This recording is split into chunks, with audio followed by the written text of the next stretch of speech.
The day of the SATs, the hair clip I was wearing suddenly blinked twice. I was accused of cheating. A transmitter was hidden in my hair clip. I couldn't get into college, not even community college. And the hair clip? A gift from the guy I'd had a crush on for 3 years, my dream guy. He got into the best medical school, while I waited tables for 4 years. In the filthy back of the kitchen, I mechanically picked up one dirty plate after another. A greasy rag wiped quickly across a plate, then a fast rinse under running water, and tossed carelessly aside. My fingers were white and swollen from soaking in the dishwater. Suddenly my phone rang.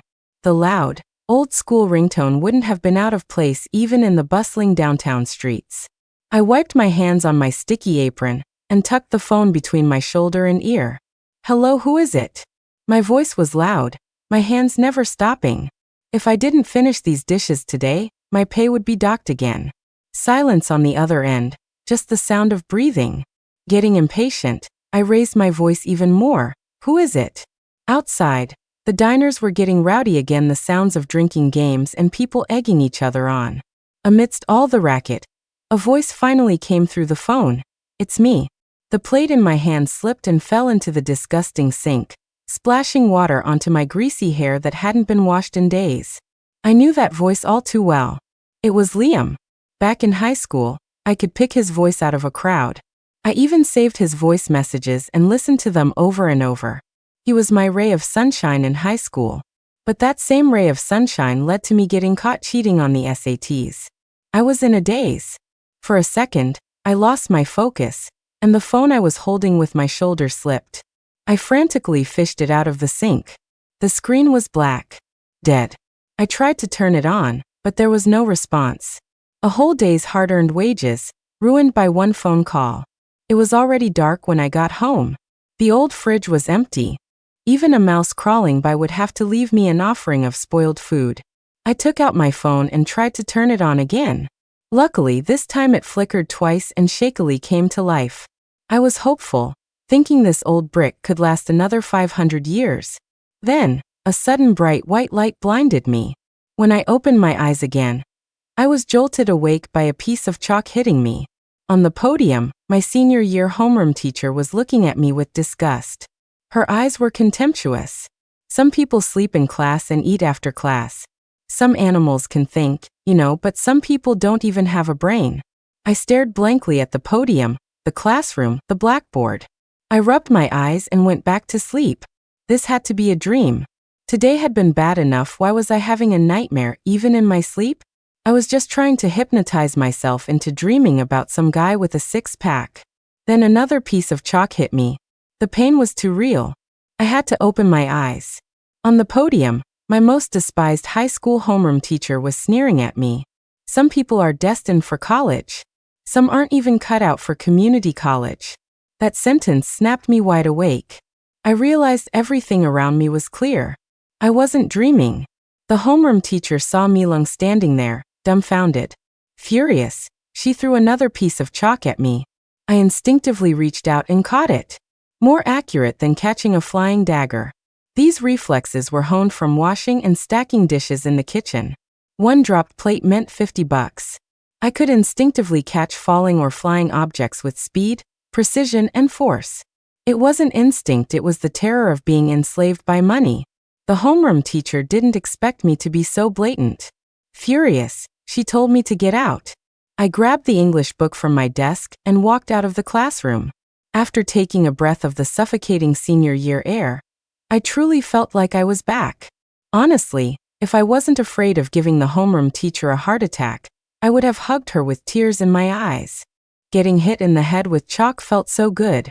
Because when you grow up, what hits your head might be a flimsy, incorrect order slip, an accidentally miscalculated bill, or half-smoked cigarette butts. And behind each of those was a deducted paycheck. The adult world has no poetry or faraway places, only endless orders to serve and endless dishes to wash. I opened the English book in my hand. I could practically recite the texts backward. After all, I'd read it countless times. The English book was almost falling apart. Kicked out to stand in the hall, and you bring an English book? Can you even understand it? A familiar voice. I looked up and saw Liam leaning lazily against the wall, I gazed at him, infatuated, just like I used to. No, even more affectionately. After all, I loved him that I gave him a friendly smile. What are you doing out here? He glanced at me coolly, took off his glasses, and rubbed the bridge of his nose. The air in there is bad. He paused, then turned to look at me. You seem different today. I looked at his cool, handsome face. Without his glasses, he didn't seem so aloof. A hint of embarrassment crossed my face. I was just groggy from sleeping. After saying that, I smiled shyly, appropriately lowering my head to reveal my slender neck. Liam didn't suspect a thing. After all, my old self only did 2 things at school: sleep and chase him. Breakfast and milk in the morning, a refilled water bottle during breaks, a fan for him in the summer, a hand warmer in the winter. In my best friend's words, I practically did everything for him except eat and go to the bathroom. Not for any other reason than I like smart people. In my mind, he was different from everyone else in class, even me. He was smart, got good grades, was handsome and cool, and had a light in his eyes. Seeing him get high scores made me happier than if I had gotten them myself. Because I couldn't change myself, seeing others strive upward in the muck was a kind of solace. And Liam was my comfort pill. Now he still was. Just not a comfort pill, but a stimulant. I looked up at the boy beside me. He leaned against the wall with his eyes closed, the wind ruffling his bangs.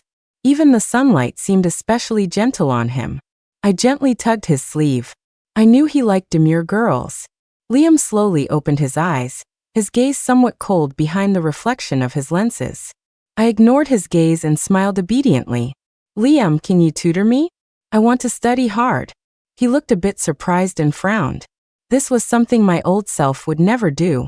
I wasn't afraid he wouldn't like me, I was afraid of disturbing his studies, of pulling him down from his pedestal. Talk about the ultimate simp.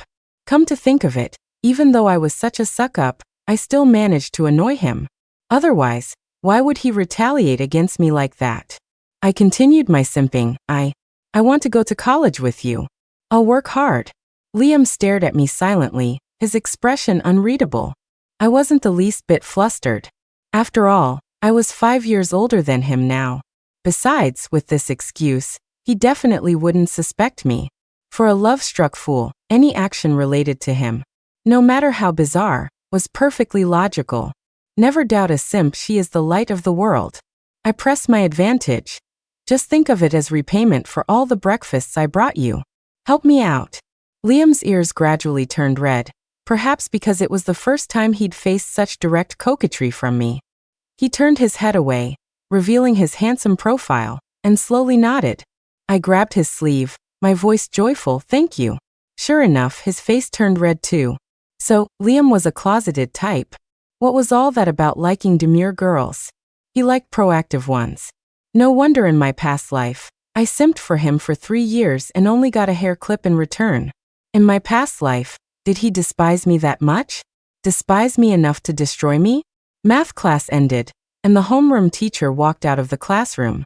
As she passed Liam and me, she gave us a disgusted look. When she saw the English book in my hand, her disgust reached its peak.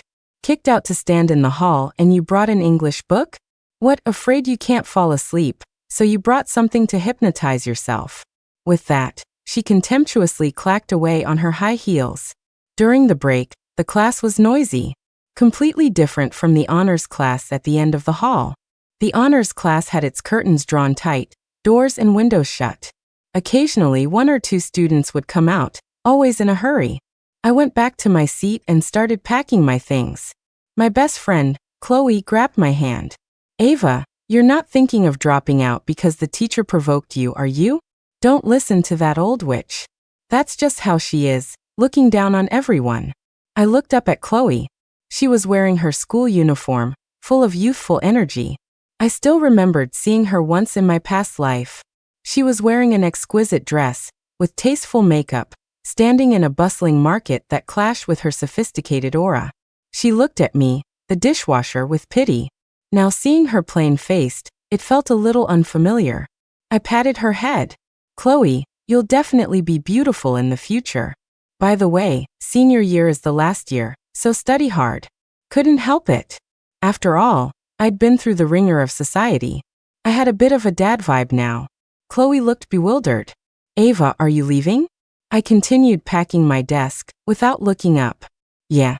The next second, I heard sniffling beside me. I looked up, and Chloe was crying her eyes out. I'll miss you. Which hospital are you at? I'll come visit you. I was speechless. What a great best friend. I was just planning to move my seat next to Liam. Chloe immediately stopped crying, her expression changing in a flash to a knowing, teasing smile. Go for it, girl. I'll always be your biggest supporter. She even gave me a wink, sending a shiver down my spine. I walked over to Liam's desk. His desk mate was Mark. Mark was playing a game, cursing under his breath. Can this support even play? What a freaking noob. And this jungler, he's practically feeding and still in the jungle. Is he gonna jungle till he dies? I used to quite dislike Mark, always thinking he'd distract Liam from studying. Later, when I was waiting tables, we actually got along pretty well. He went to a vocational college, and then worked on a construction site. He always ate at our restaurant, so we ran into each other often. Mark, let's switch seats. He frowned and glanced up, muttering, Liam won't sit with you. I turned to look at Liam. He was hunched over, working on a practice test. The paper was neat and tidy, just like him. That test looked familiar. I'd probably done it before more than once. I glanced at Mark's game stats. He was getting crushed in the early game, not farming, just constantly trying to gank. After dying again, Mark angrily threw his phone on the desk, looking like he was about to give up. I picked up his phone, followed my teammates to hide in the brush, and got a kill in one go. Mark turned his head to watch me play. Damn, that's awesome. Wait, why aren't you moving forward? There's someone ahead in the bushes.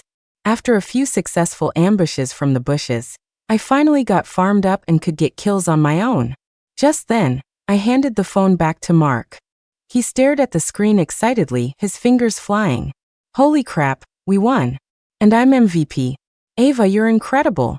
How come I never saw you play like this before?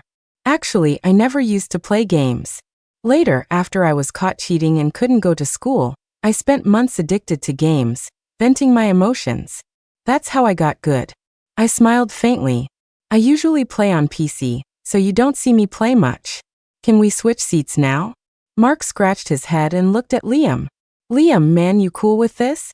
Liam looked up, his thin lips parting slightly. Go ahead. All right then. Mark gathered his things and moved to the front desk. I successfully sat down next to Liam. I smiled, extending my hand. Hi there, new desk mate. Liam didn't respond. He tossed me a test paper, his tone indifferent. Do this first. I took the test and looked at it. It was a basic math test, all fundamental concepts, and the long answer questions were pretty standard. I instinctively blurted out, a basic test? Liam looked up, his eyes calm. You can tell this is a basic test? I almost forgot. As a slacker, I theoretically shouldn't understand most of the questions. Whether it was a basic test or an advanced one, it should all be Greek to me. I shook my head blankly. I was just surprised it was a math test right off the bat. I don't know any of these problems. Liam closed his eyes with a sigh of resignation. It's okay. Just do as much as you can. I need to see where you're at. I was a bit curious. Liam knew how bad my grades were. He probably just wanted to see how truly terrible I was. Looking at the familiar math problems on the test, I mentally calculated the answers. The fill-in-the-blanks and multiple-choice questions at the beginning were relatively basic. Properties of complex numbers, solving inequalities, function monotonicity, and so on. They were all fairly simple problems that required a bit of care. Just as I was about to look closely at the long answer questions at the end, Liam looked up and asked, You don't know a single problem? No, I just wanted to see the long answer questions. He handed me a piece of scratch paper. Take your time. If you don't know something, look at the examples in the book. Math is all about applying concepts. I nodded, took the paper, and buried my head in my work. Half an hour later, I handed the test to Liam. He looked at the solutions for each problem at the end of the test and frowned. You said you didn't know this problem, but your solution is pretty good. He sighed, took out a red pen, and went through each problem with me. Okay, that's all for this test. I'll organize the mistakes for you later. Why didn't you explain the last problem? Liam opened his mouth, habitually pushed up his glasses. That one's too hard. I'm not sure I can do it either. Let me look at it again before I teach you. I'd seen that long answer question. It wasn't hard at all, it just required a thorough understanding of function concepts. Maybe Liam thought I wouldn't get it even if he taught me. I found it a bit amusing but didn't call him out. The homeroom teacher wasn't surprised that we had switched seats. She couldn't be bothered to care, nor did she want to. She always felt that, as a graduate of a prestigious university, she should be teaching the honors class. In her eyes, students' scores meant everything. Those with good grades were superior students, those with bad grades were nothing. And she looked down on every student in our class. She never believed we could get into college. Strangely, she also disliked Liam, the top student. But that suited me just fine. I'd been Liam's deskmate for almost a month. I still brought him breakfast every day and got him water during breaks, as if I'd never changed. The only difference was that I was working much harder on my studies. Everyone said it was the power of love. Working hard for love, it was such a cute story.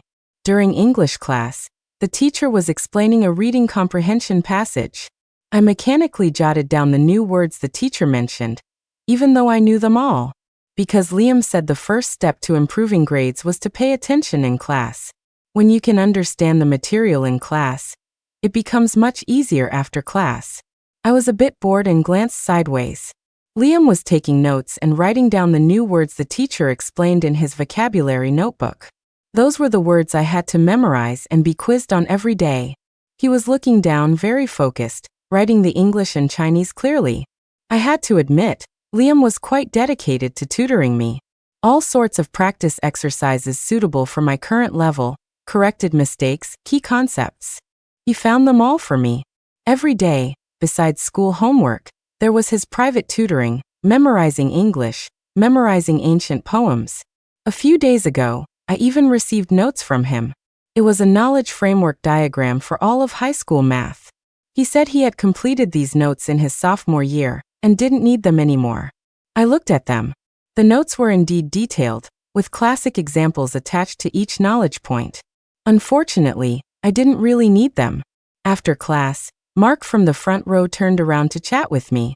"Ava, that move you pulled yesterday was epic. So awesome." I looked at his admiring eyes with amusement. Younger guys are just so sincere. We only played one game together, and he was already worshipping me. I thought for a moment, feeling the time was right, and that we had a pretty good rapport. I asked him, "Mark, it's senior year. Aren't you planning to study hard for a while, and give the SATs a real shot?" "The SATs? Aren't they still a year away?" Mark said nonchalantly, his eyes glued to his phone. "What's the big deal? If I don't get into college, I'll just go to community college.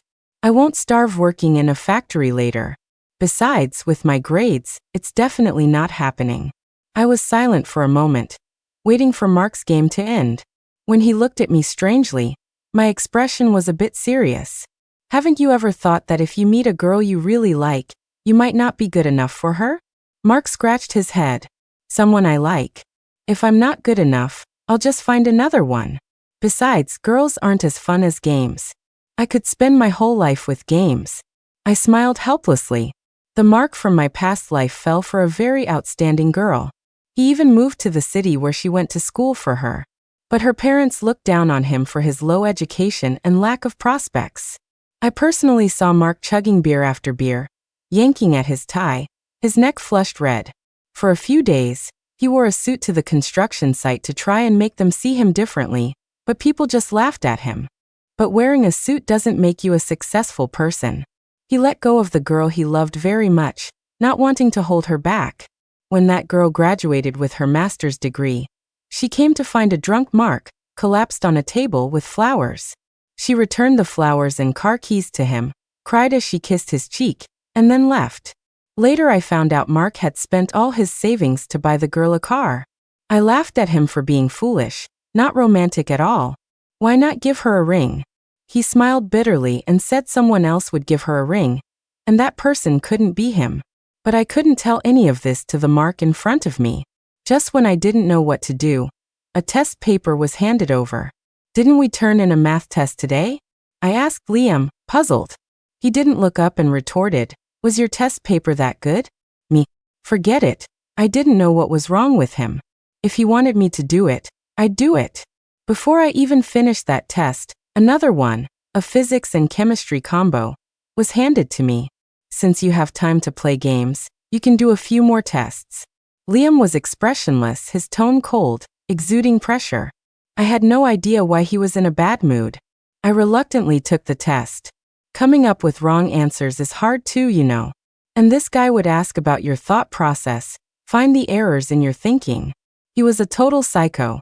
It wasn't just me, Mark was also affected by Liam's gloomy mood. And you so idle playing games all day. Don't speak in absolutes. What if you fall for someone and you're not good enough for them? You'll be crying then, and it'll be too late.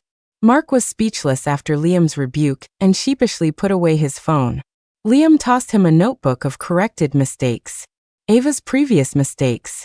Your foundation is similar to hers. Show it to me when you're done. Mark clutched the notebook and looked at me pitifully, his eyes begging for help.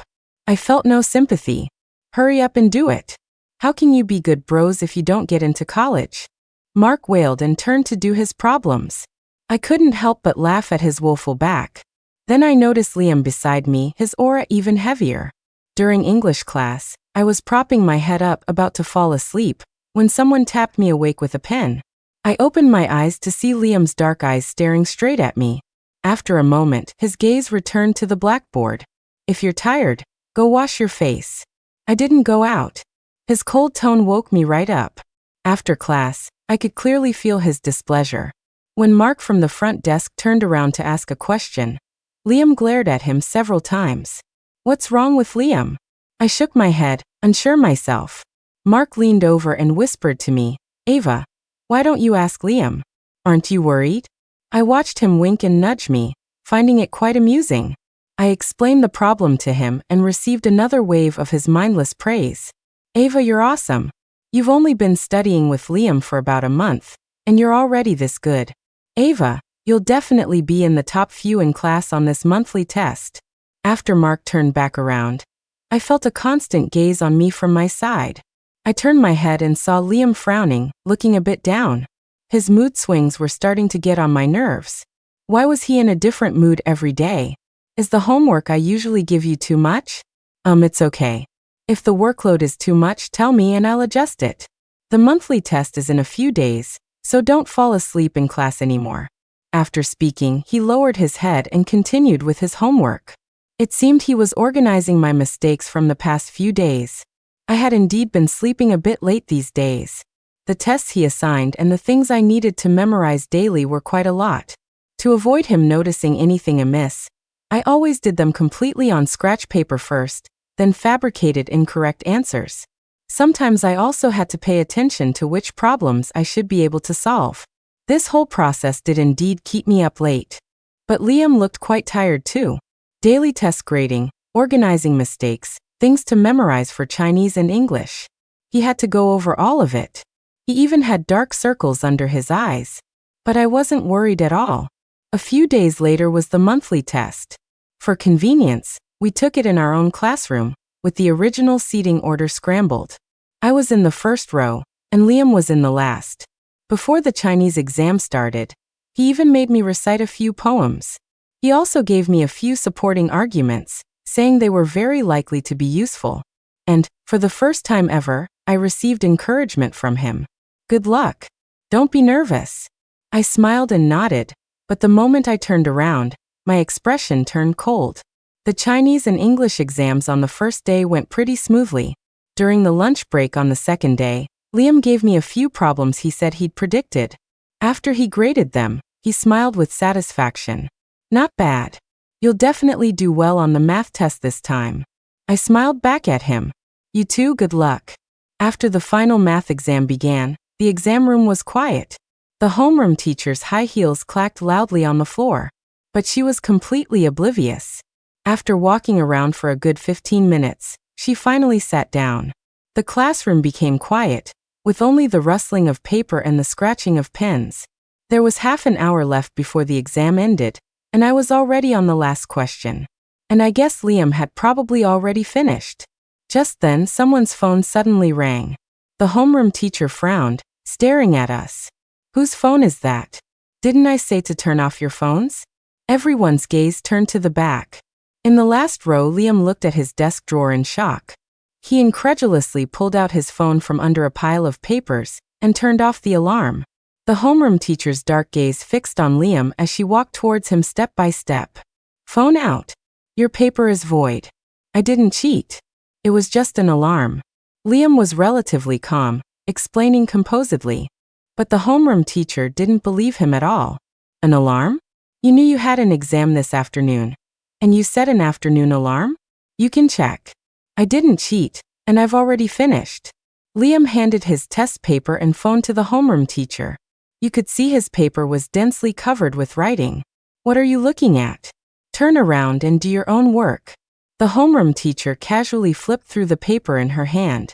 That's useless. Your phone rang, so you cheated. I emphasized before class that phones are not allowed in the exam room. Your paper gets a 0.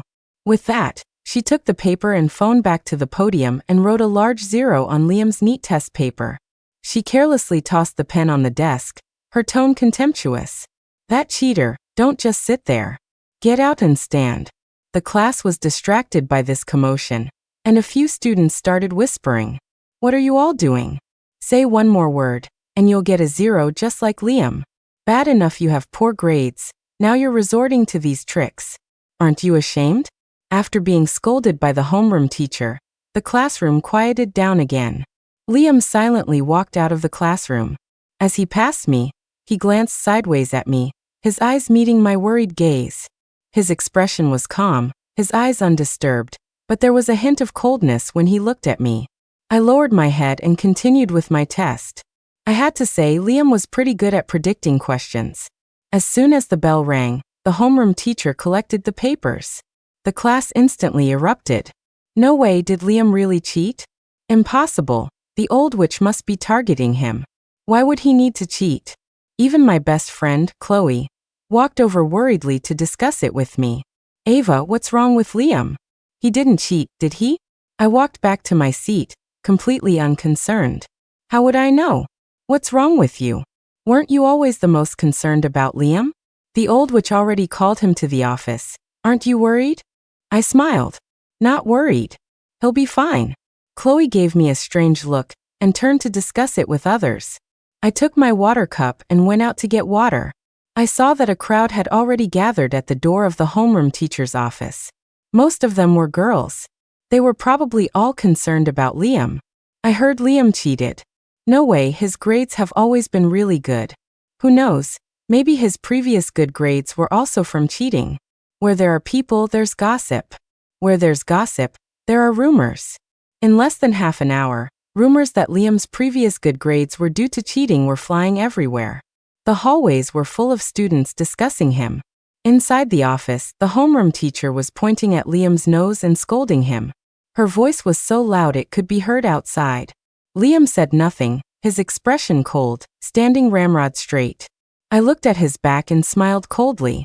So what if something happened? It was just a monthly test. I sat back down. Mark in the front row was still arguing with someone. How could my bro Liam cheat? Which of you can even do the problems he explained to me? I placed the cup of water I'd gotten for Liam on his desk and habitually put his books back.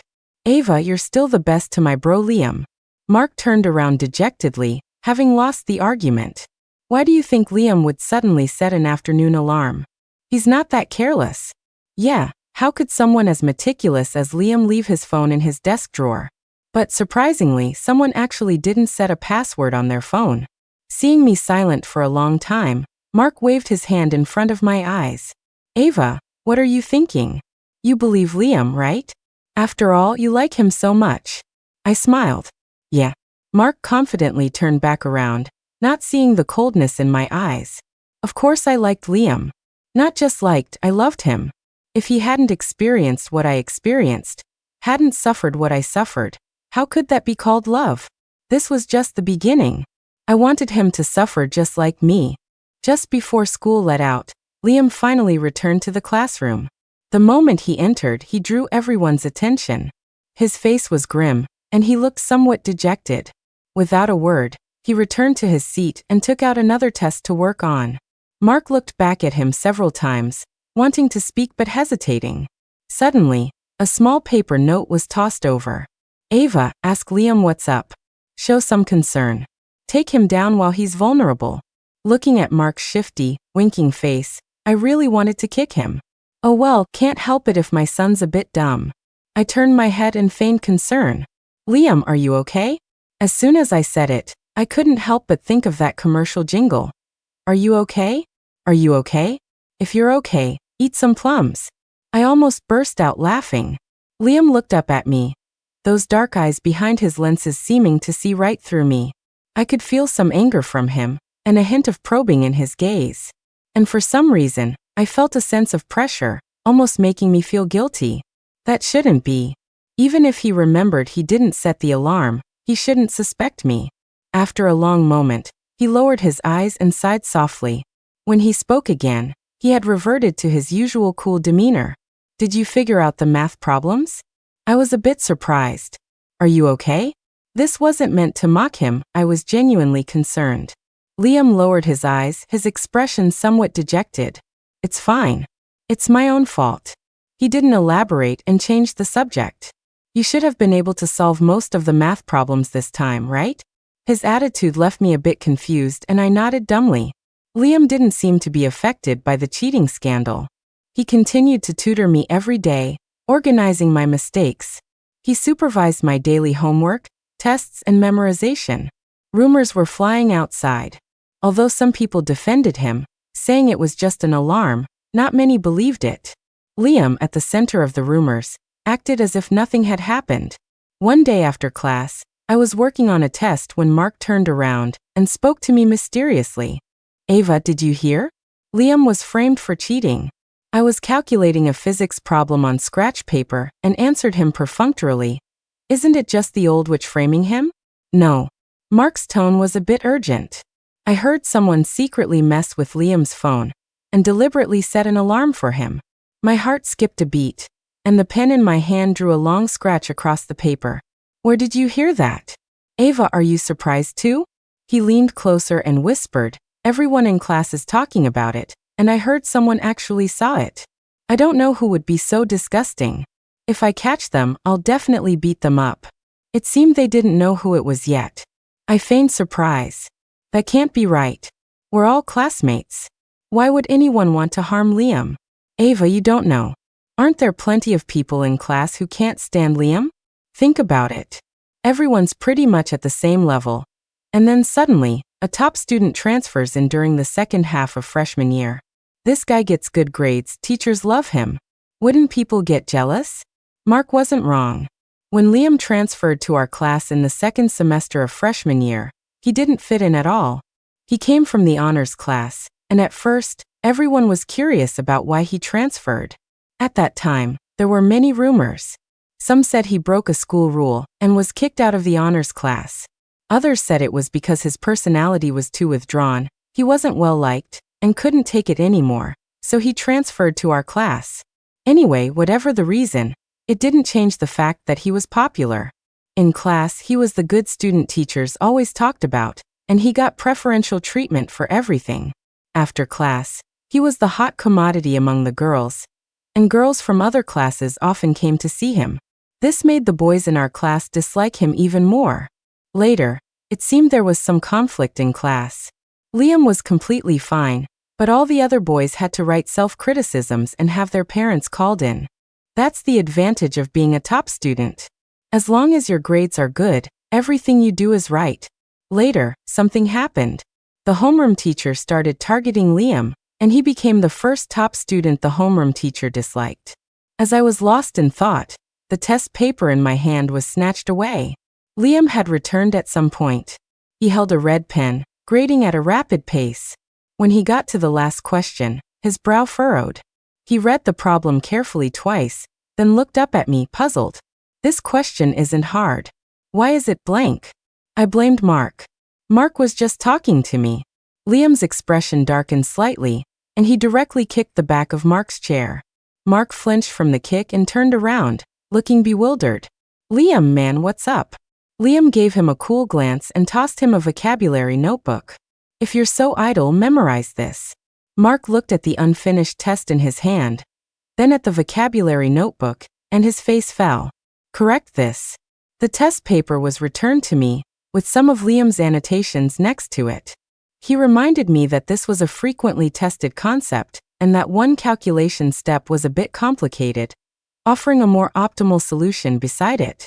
Looking at these annotations, I suddenly felt a tightness in my chest. Since Liam was willing to put so much effort into tutoring me, it meant he didn't really dislike me that much. Then what was with the transmitter in the hair clip in my past life?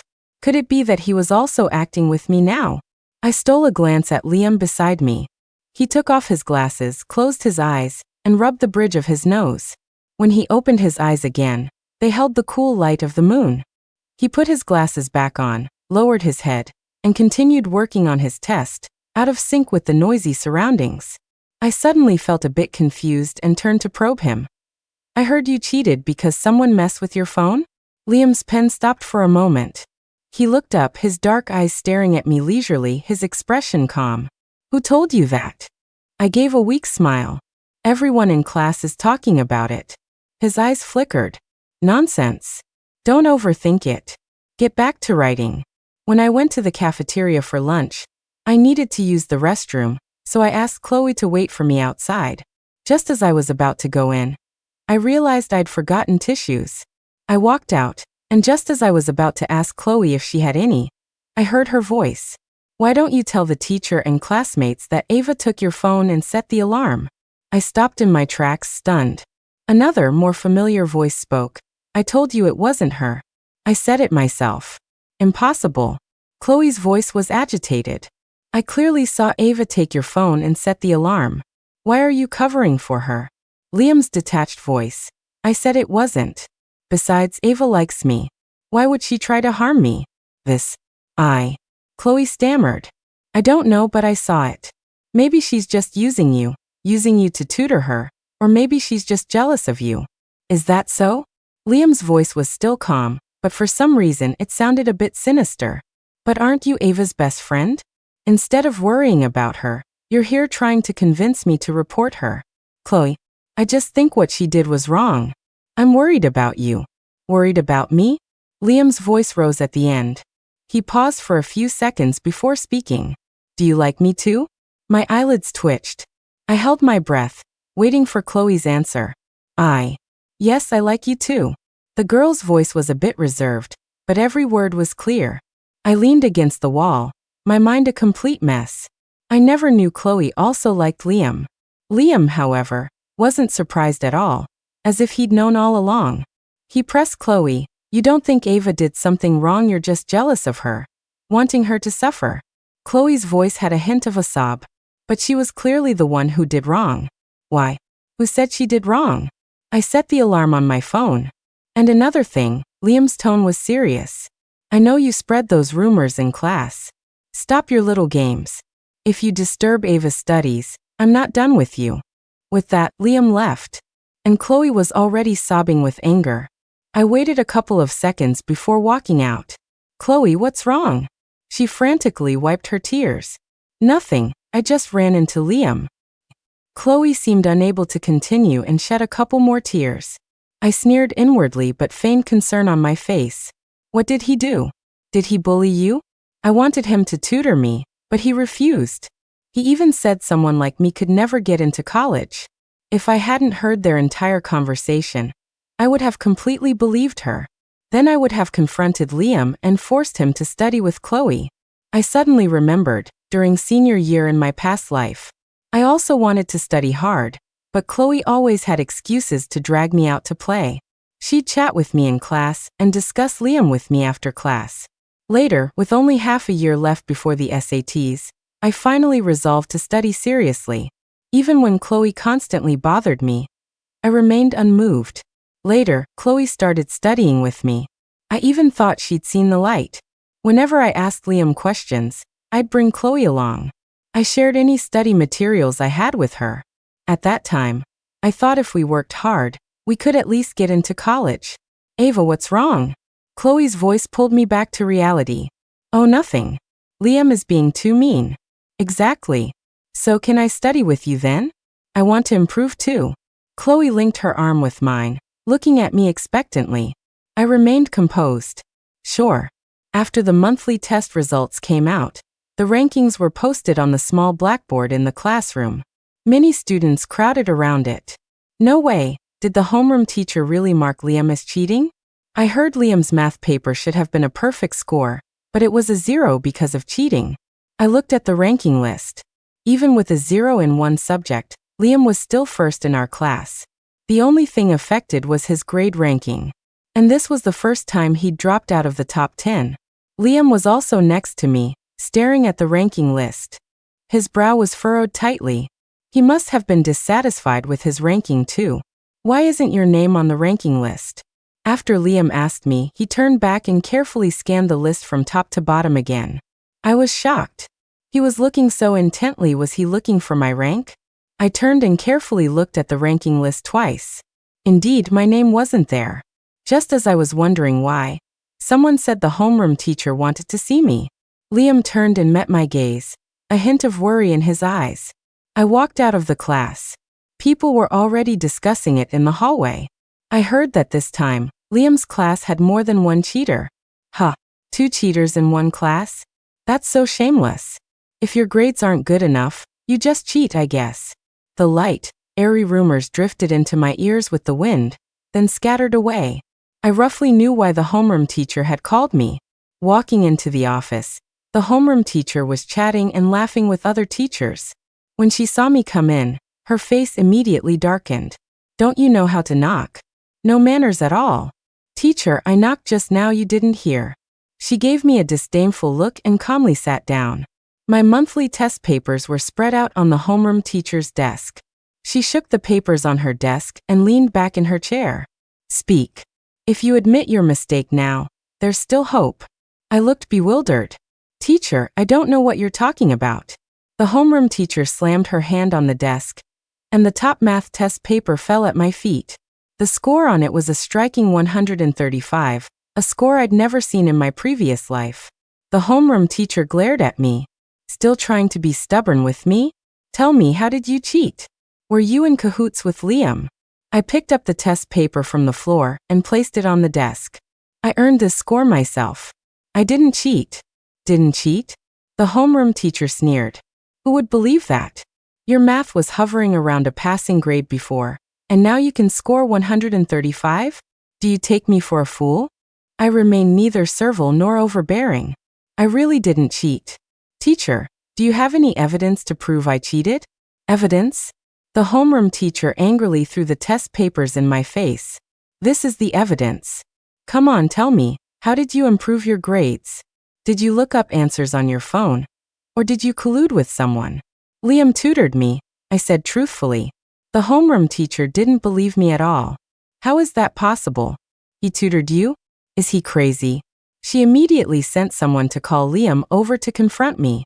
Let me tell you, it's bad enough your grades are poor, but to resort to these dishonest tricks, it's truly shameful. She gave me a disgusted look and sat back down in her chair. The homeroom teacher took a sip from her water cup, then looked up and glanced at me a couple of times. I wasn't afraid of her gaze at all, and met it calmly. I wasn't scared because this was all part of my plan. I needed a reasonable excuse for my improved grades. And Liam was the perfect reason. A love-struck girl, desperately trying to study hard for the person she liked. This was something the whole class knew and gossiped about.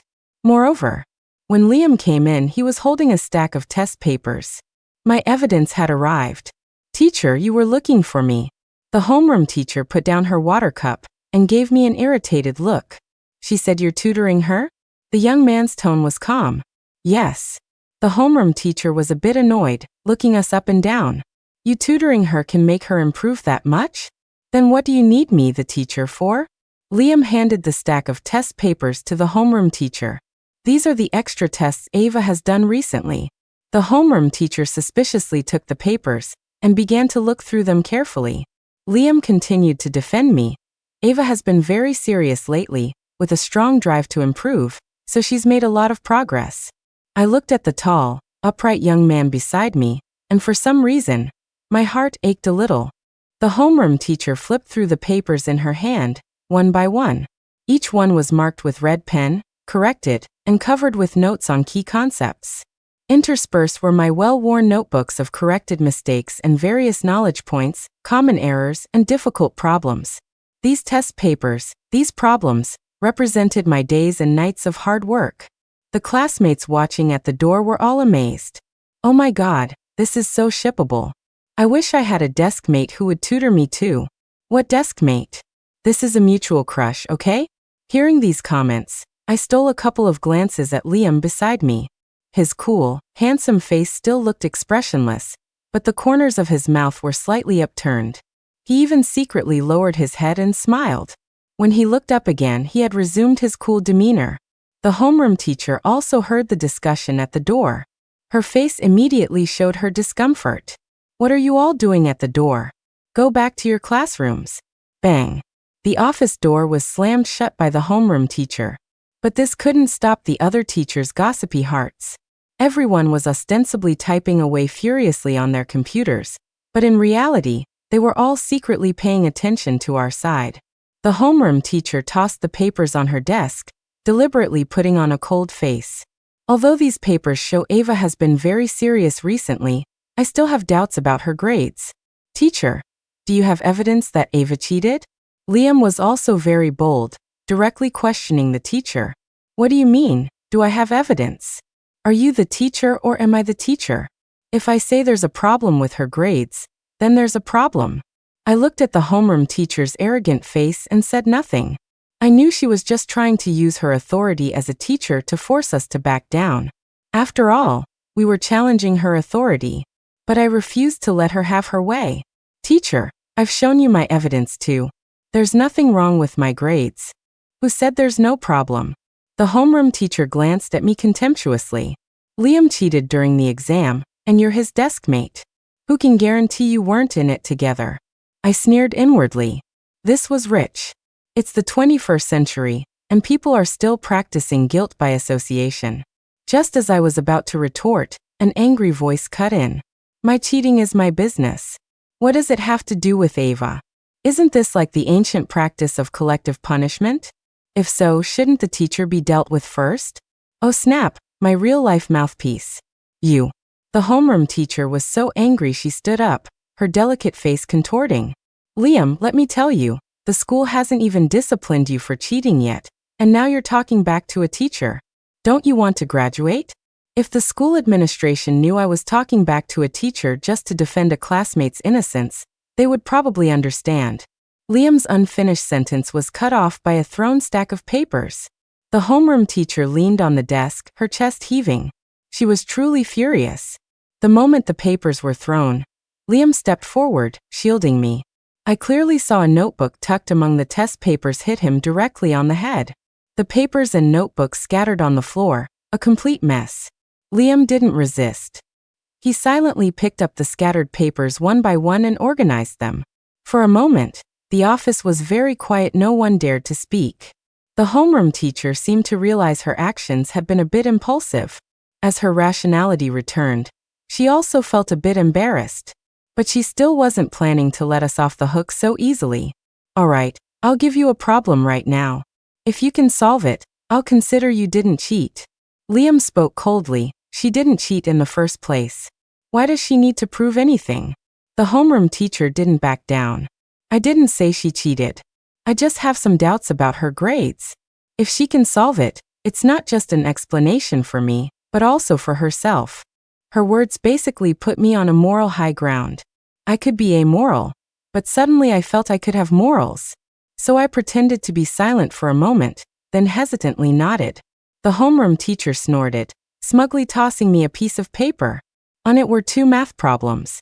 It didn't look like many, but the difficulty of these 2 problems was definitely beyond my current level, because she had taken them from last year's joint math exam from 4 major universities in another province. I heard that the average score for the last 2 problems on that exam was 7 and 3 points, respectively. Go ahead. Aren't you so smart? The homeroom teacher leaned back in her chair, legs crossed, looking at me contemptuously. Liam also looked at the problems and immediately spoke up for me. This test is on a completely different level of difficulty than this month's test. So what if the problems are hard? Do you only get easy questions on your exams? Don't you have to be able to do the hard ones too? If you can't do them, you blame the problems for being hard. Why don't you blame yourself for not being good enough? I tugged at a furious Liam, signaling him to be quiet. He looked at me with worry, a hint of regret in his eyes. His previous tutoring sessions had focused on basic drills. He had barely touched upon difficult, flexible, final-level problems. I briefly glanced at the problems, picked up my pen, thought for a moment, and began to solve them. 15 minutes later, I handed the paper to the homeroom teacher. She was so shocked she uncrossed her legs, looking at me incredulously. After glancing at the answer sheet a few times, her expression became somewhat serious. She took out the answer key and compared it with my answers, looking very carefully. I suspected she was checking for typos word by word otherwise. Why would she be silent for so long? That was a real slap in the face. I smirked, then turned my head and saw Liam's unreadable gaze fixed on me. I calmly averted my eyes. He was useless to me now anyway. After scrutinizing the answer sheet several times, the homeroom teacher finally had to accept the facts. These two problems are done very well. You've indeed made significant progress recently. Her voice was a bit unnatural, her face even more embarrassed. I smiled faintly, my voice gentle. Teacher, so there's no problem with my grades now, right? No problem. The homeroom teacher's voice was uncharacteristically gentle, perhaps out of guilt. My expression changed instantly, my tone icy. Then, about the homeroom teacher previously accusing me of cheating, shouldn't there be an explanation? What accusation? The homeroom teacher turned her head away in embarrassment. I was just ensuring fairness for everyone, so I questioned your grades. Questioned? Removing my grades from the ranking list before any conclusion was reached. You call that questioning? My expression was grave, and I stared at her intently. I was no naive young girl. In my past life, I could out-argue 3 people like her. Weren't there plenty of troublemakers in the chaotic marketplace? I saw them almost every week. What were local ruffians? What were gangsters? The teacher in front of me probably hadn't experienced any of it. I just need an apology in front of the whole class, telling everyone that I didn't cheat. The other teachers in the same office couldn't stand it anymore and spoke up for me. This time, you really did wrong your student, Ms. Lee. Just clarify it in class, and it'll be fine. The homeroom teacher's face instantly turned pale, and she glared at me fiercely. Liam and I walked out of the office. He stared straight ahead, somewhat dejected. How did you solve those 2 problems? I saw similar problems in an extracurricular workbook before. I used the excuse I had prepared beforehand. Which book? Let me see it. He stopped and stared at me. I forgot. I met his gaze and answered casually. I continued walking, ignoring Liam behind me. In class, the homeroom teacher returned with a roll of paper. She cleared her throat uncomfortably. There was a problem with the ranking list this time. Ava's name was forgotten. The teacher has already handled it. She glanced at me guiltily and posted the reprinted ranking list on the wall. Students below were discussing. Wow, I heard Ava is second in the class this time. Liam's tutoring is really effective. The homeroom teacher heard the students' discussion and continued along their lines. Ava has indeed made great progress this time. Everyone should learn from her. Though it was praise, her tone was still disdainful. I stood up. It's not that there was a problem with the ranking list. It's that you, teacher, unjustly accused me of cheating. The homeroom teacher didn't expect me to expose her in class and felt embarrassed. It's because your grades improved too much. Not just me, but other subject teachers also had doubts.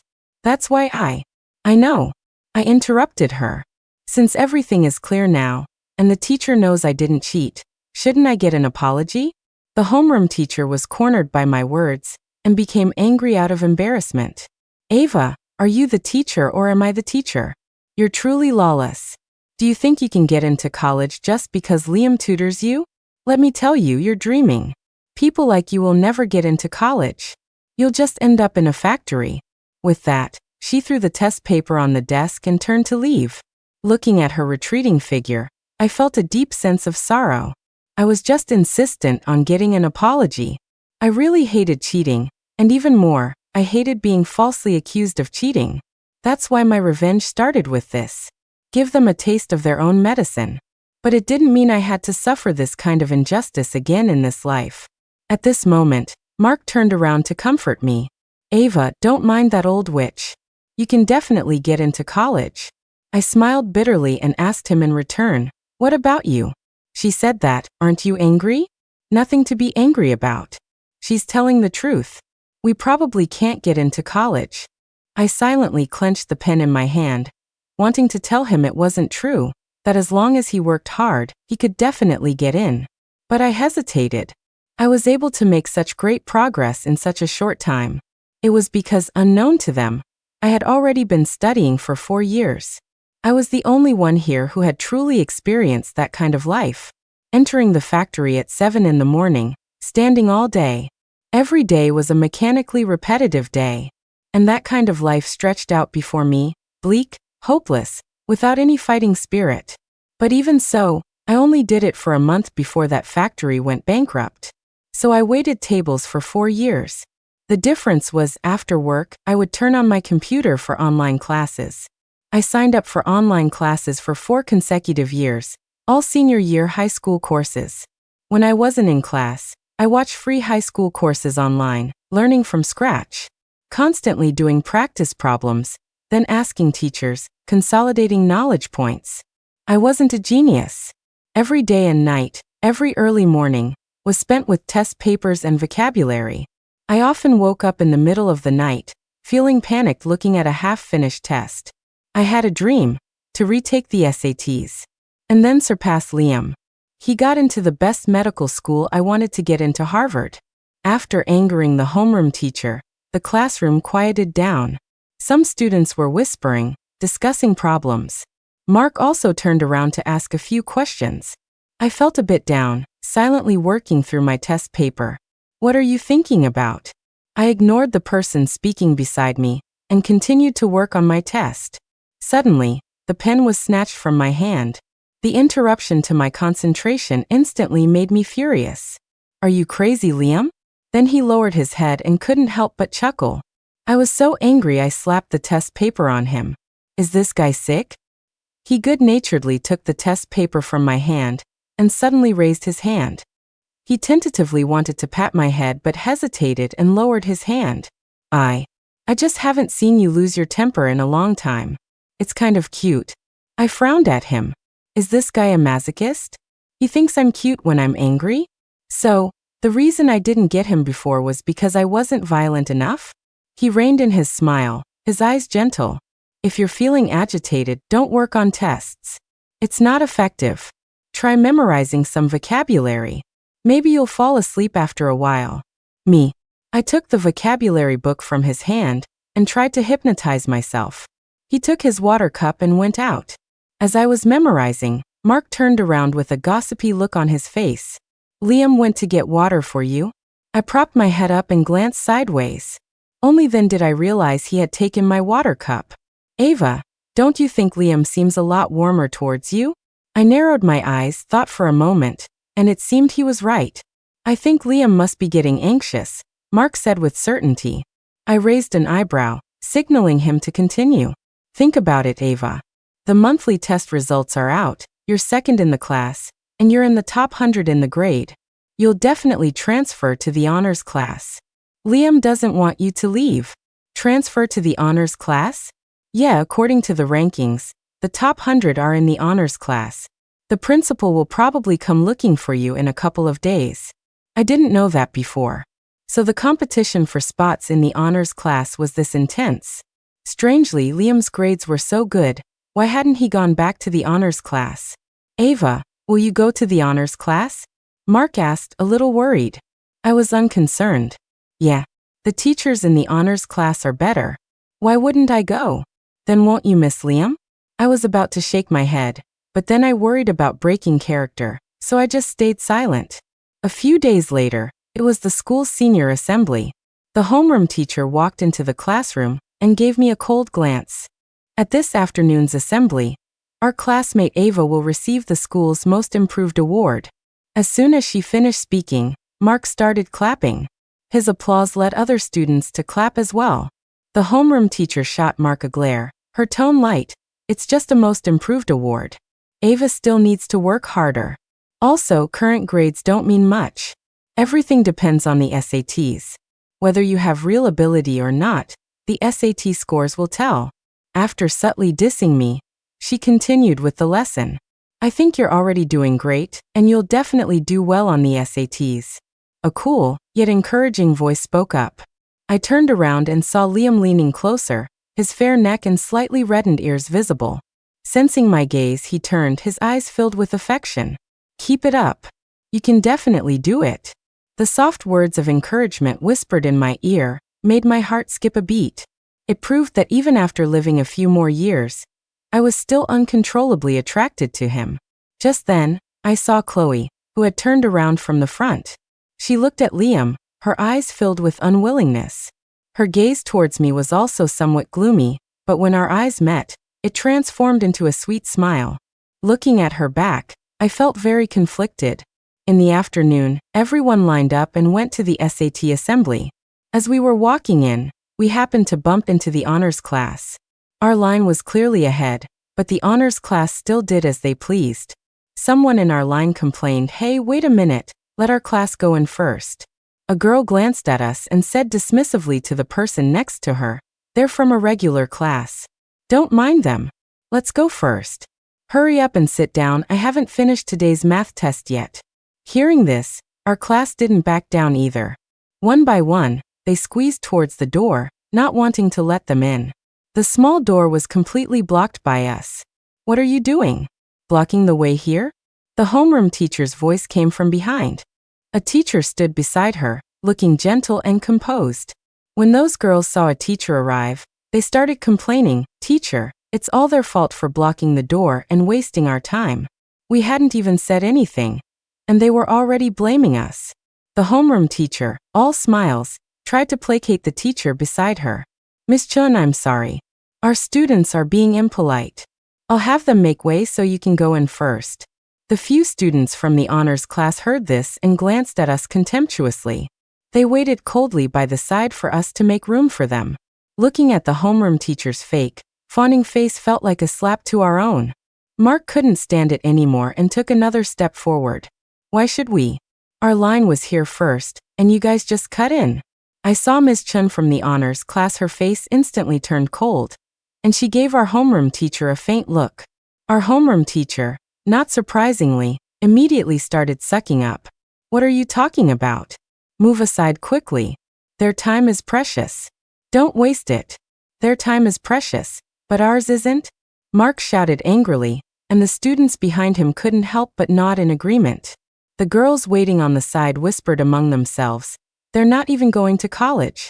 Exactly. In this time, I could have finished a math problem. I cursed inwardly. What bad luck. What was wrong with these people? Just as I was about to go up and argue, Mark pulled me over. "We have the most improved student here, going up to receive an award. Do you have an award? You're blocking the way and delaying people." Those students looked embarrassed and glanced helplessly at Ms. Chun. She pushed up her glasses, her smile fake. "Oh, so there's a Most Improved Award. Congratulations. Let them pass then." After speaking, she gave our homeroom teacher a meaningful look. The latter smiled awkwardly, nodding and bowing. The students blocking the door did move aside, but they kept grumbling. "TCH, it's just a Most Improved Award. What's so great about it?" "Exactly, Most Improved? I think her name is Ava, right? She used to fail everything. No wonder, otherwise how could she get the Most Improved Award? Their class can only get this kind of award." Our classmates were provoked by their words and started arguing directly. "What did you say? Say it again? Exactly. Who says we can't get into college? What's it to you?" More and more students were blocking the entrance. The noise almost blew the roof off. "Stop arguing," the homeroom teacher yelled, successfully bringing the situation under control. She panted heavily, her neck stiff as she stared at us. What they said isn't wrong. You guys really can't get into college. Her clear voice rang out in the silent hall. Our dignity was trampled on the ground by her. Laughter and discussion, like tiny ants, crawled into our hearts, making us uncomfortable. Everyone was very embarrassed and silently took 2 steps back. Mark also wilted, reluctantly lowering his head. Our classmates collectively took 2 steps to the side, no longer offering any resistance.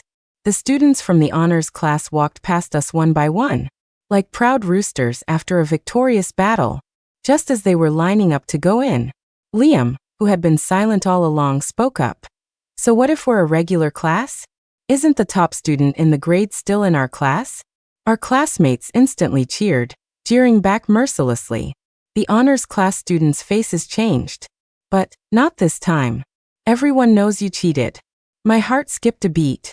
If I had known this would happen, I wouldn't have set the alarm. No matter what, Liam had to show off. Liam snorted, completely unaffected. Cheating? It was just an accidental alarm. Add my perfect math score, and it seems none of you scored higher than me, right? Still the honors class? Letting the top spot go to us, a regular class? Really? Liam, being very polite, didn't finish his sentence. Mark, extremely impolite, added, trash. Liam smiled faintly and led the way inside. Mark whistled and followed. Our classmates also slowly walked in. What's so great? The top student is still in our class. Exactly. Liam crushes all of them. After the assembly, everyone walked back with an air of incredible confidence. Mainly because Liam's show of force was too successful. It left the honors class students so angry they couldn't say a word. If it weren't for the lack of eloquence in our class, they would have wanted to send a couple of people to follow him and sing his praises. Mark walked beside me, chattering endlessly about how great Liam was. I smiled at him, his chatter giving me a headache. As soon as the assembly ended, Liam was called out by a teacher. When we came out, we happened to see our homeroom teacher pointing at him and scolding him. He leaned lazily against the wall, and when he saw us come out, he even quirked his lips into a smile. This sent Mark into a fit of squeals. Oh no, this kid's gone silly. Liam is so handsome. Oh my god, I'll always be Liam's die-hard fan. The silly kid worshipped Liam to no end. Ava, let me tell you, do you know why Liam was kicked out of the honors class before? I shook my head, somewhat uninterested. Because Liam reported a teacher from the honors class for leaking advanced math problems to their class. Advanced math problems? Yeah, that math competition they always have. Getting a good rank gives you extra points on the SATs. I frowned slightly. What does that have to do with Liam? He reported the teacher for leaking questions, saying it was unfair. Such a ranking would be unfair to other students taking the SATs. Later, that teacher resigned. I was surprised. Is Liam such an upright person? Mark nodded without hesitation. After returning to my seat, I fell into deep thought. The reborn Liam was a bit hard for me to understand. If he really was that kind of person, how could he have given me a hair clip with a transmitter in it? A person with principles, who would risk expulsion to expose injustice. How could he become the kind of pest that causes injustice to others? And looking at his attitude, he clearly didn't despise me that much. As I was lost in thought, the homeroom teacher came in and called me to the study hall. She was smiling gently, a completely different person from before. In the study hall, Miss Chun was also there. Miss Chun spoke gently. Hello, congratulations on your results this time. You've made tremendous progress. I nodded slightly, not liking her at all. Her attitude in the hall just now was very unpleasant. Sure enough, when this teacher spoke again, it was nothing good. Although you and our students had a bit of an unpleasant encounter in the hall earlier, some of what they said wasn't wrong. After all, grades are the most important thing. After you join our class, try to avoid contact with the students from the regular class. Birds of a feather flock together. I believe someone as smart as you can understand.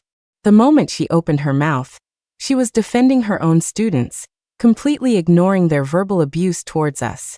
And her tone, filled with disdain for people like us. I smiled faintly and said, yes, birds of a feather flock together. Then I think it's better for me to stay in my original class. After all, My deskmate Liam is number 1 in the grade. Her face changed instantly, and she looked away. Ava, what's wrong with you? What are you saying? Our homeroom teacher quickly apologized to Ms. Chun. I'm sorry, Ms. Chun. Our student is being rude. Ms. Chun lowered her head and chuckled softly. It's all right, it doesn't matter.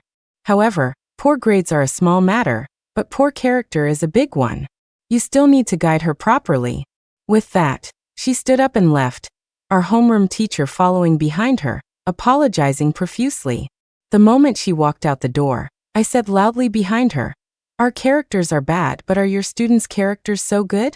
Besides their grades, they have nothing. She turned back, her face an unruffled smile and familiar contempt. But we can all go to college. I silently watched her retreating figure. Then I heard arguing outside the door. I walked out. I don't know when, but all the students from our class had gathered at the door. Their faces were full of anger. Mark was even directly threatening. Who says we can't get into college? If you can, we can too. Miss Chun tilted her head up. Then I'll wait and see. After returning to the classroom, the atmosphere was a bit gloomy. Everyone stopped laughing and talking, all hunched over their test papers. When the homeroom teacher came in, she threw her lecture notes on the desk and looked at us with her arms crossed. I'm so disappointed in you all. No one in the class responded, very few even looked up. Am I talking to you? Are you all mute? Fine, very good. I can't be this homeroom teacher for another day. You're all a disgrace to me. Aren't you a disgrace too? Liam looked up at her, his eyes full of pressure. We think you're a disgrace too. Mark in the front row nodded heavily, and many classmates quietly agreed. Homeroom teacher, your own grades are bad and you won't even let people talk about it? Hit by this remark, everyone's morale weakened again. I encouraged them, as long as we work hard, our grades will improve. The homeroom teacher sneered, fine. If you guys can get into the top 3 in the grade on this midterm, I'll go to the principal myself and say I won't be your homeroom teacher anymore. If you can't. She squinted, scanned the room, pointed at us and yelled, every single one of you, go apologize to the honors class. After the battle lines were drawn with the homeroom teacher, the study atmosphere in the class soared. Teachers of other subjects spared no effort to help us. The office was packed after class, full of students from our class asking questions. They all praised us for gradually improving. Only the homeroom teacher, the math teacher, sneered and mocked us. So all math questions were directed to Liam and me. During study hall, I watched Liam explaining problems on the podium and drifted off. I thought he would be impatient, but he wasn't. He patiently explained problems to every student, gave examples, and even pointed out key concepts. During breaks, walking through our hallway felt like walking into the honors class section. Everyone walked with a purpose, even running to the bathroom. Every single person was desperately trying their best one last time, to prove a point. Ava, how do you do this problem? Mark turned around to ask a question. He'd been working really hard lately too. He even patiently memorized English, which he used to dread the most. If he got sleepy in class, he'd go wash his face and come back to listen.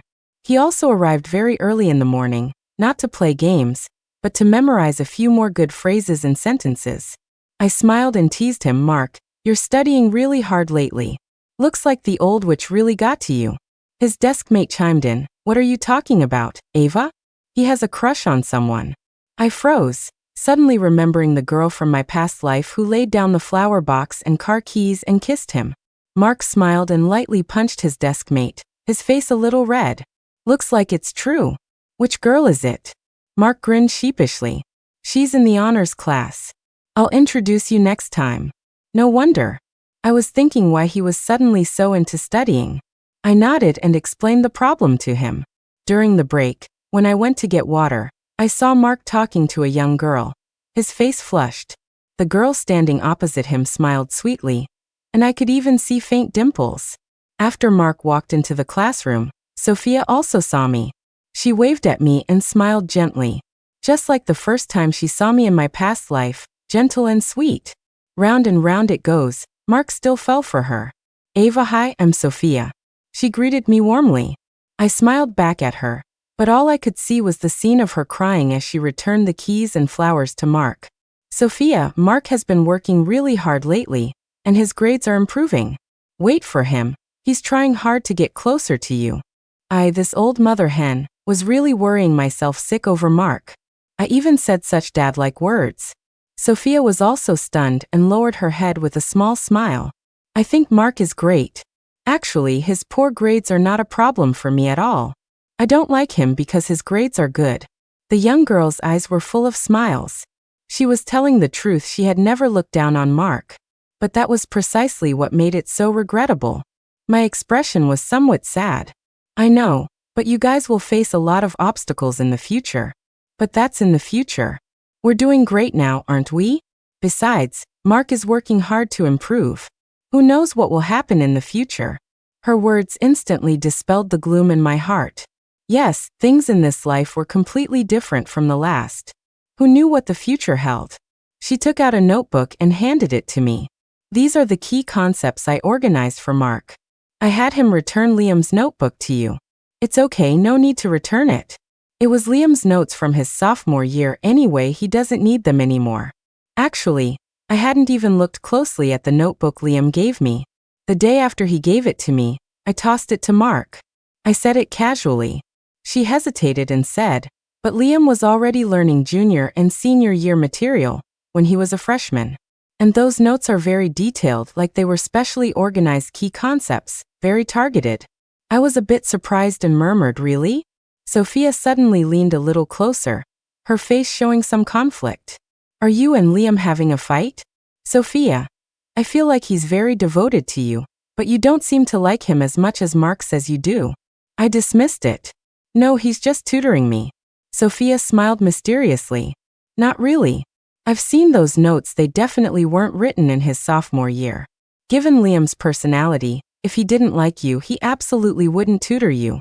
Also, the other day I passed by your classroom and saw you asleep at your desk. The sunlight was on you, and Liam was using a notebook to shield your face. The way he looked at you, it was just like how Mark looks at me. It's definitely pure affection. Her words left me a bit flustered. I even felt a sense of guilt, as if I'd been caught. Because everything she said, I could vaguely sense it, but I always ignored it. Or rather, deliberately numbed myself to it. She continued, I don't know what misunderstanding you two have, but I think Liam is a very good person. In freshman year, he was also a participant in the math competition. If he hadn't reported the teacher, he could have gotten extra points with those problems. But he gave up the benefits he could have gained, just for so-called fairness. For those of us who couldn't get extra points, he's practically a hero. I looked at the admiration in Sophia's eyes and fell silent. In everyone's eyes, Liam was a hero. But why, to me, was he nothing? When I returned to my seat, I handed the notebook to Mark. He turned around, his face looking constipated. Ava, I think I made Liam angry. I raised an eyebrow. Liam getting angry? That was rare. His voice got lower. I just gave the notebook back to Liam. He asked me how it ended up with me, so I said you lent it to me. Then he asked when, and I told him the truth. Then Liam got angry. His face was as black as anything. My eyelids twitched, I had a bad feeling. I turned to look at Liam. He was silently working on a test. Just as I was wondering how to explain it to him, he handed me another test paper. I silently took the paper and started working on it. The more I did, the weirder it felt. This test was too hard. It was full of tricky, variable, and calculation-heavy problems.